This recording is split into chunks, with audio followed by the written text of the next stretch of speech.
Okay, so here is video number 2, and in this video I'd like to talk about how it's not just where you add the muscle that makes a difference in your appearance, it's what the muscle actually looks like.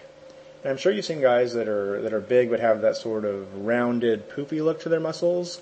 You've seen other guys that are big and have that angular, more dense look to their muscles. Well, I believe that the dense muscular look is the way to go, but you have to be careful of whether you just train for density or just train for size. You kind of want to mix of both, but let me show you pictures first of what I mean by that. So here's a guy that has a lot of muscle mass, but it has that slightly rounded look to it.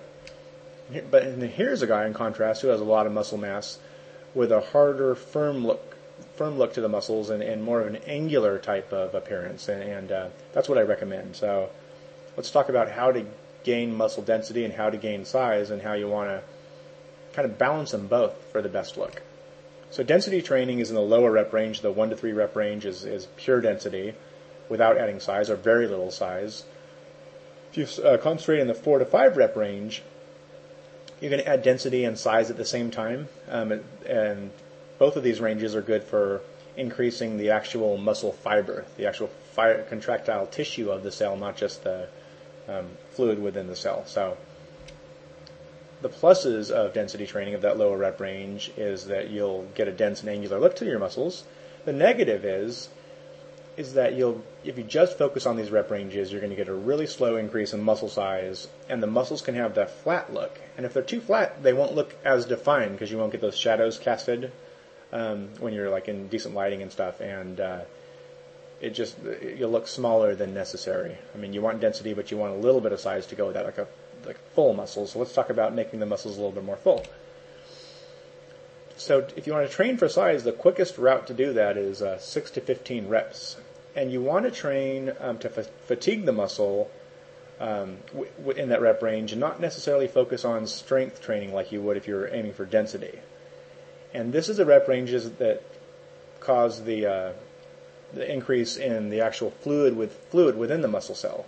And that's a sarcoplasmic growth. And the first way of training density was the myofibrillar muscle growth. So you want a combination of both. Because if you train just for size, you're going to experience that rapid increase in size in that 6 to 15 range because the fluid within the muscle cells increase quickly. The downside is if your muscle mass is too much of that fluid, has too much of fluid within each cell, it causes that puffy look. Now, that probably makes sense if you think about it, right? So, like, if a water balloon is really full, it's going to have that rounded type of thing, but if the actual balloon was thicker and had less water in it, it would have a hard look to it. So the best approach is a mix of density training to add hardness and sarcoplasmic growth to make sure that the hard muscles are full. So hopefully that makes a lot of sense. I know I haven't heard a lot of people explain that in detail, and I just wanted to spend a few minutes to do that. The next video I want to show advanced ways to make sure your skin shrink wraps tightly around your muscles and so that it's not loose, because lots of times what happens is that somebody gets low body fat percentage, they lose all the water and stuff, and they still don't have that definition because there's a little bit of looseness to the skin, because the skin lags behind a little bit when you diet down.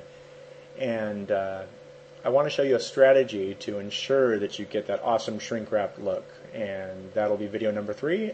And thanks for watching this one, and just go down the page a little bit and make sure you watch that, alright?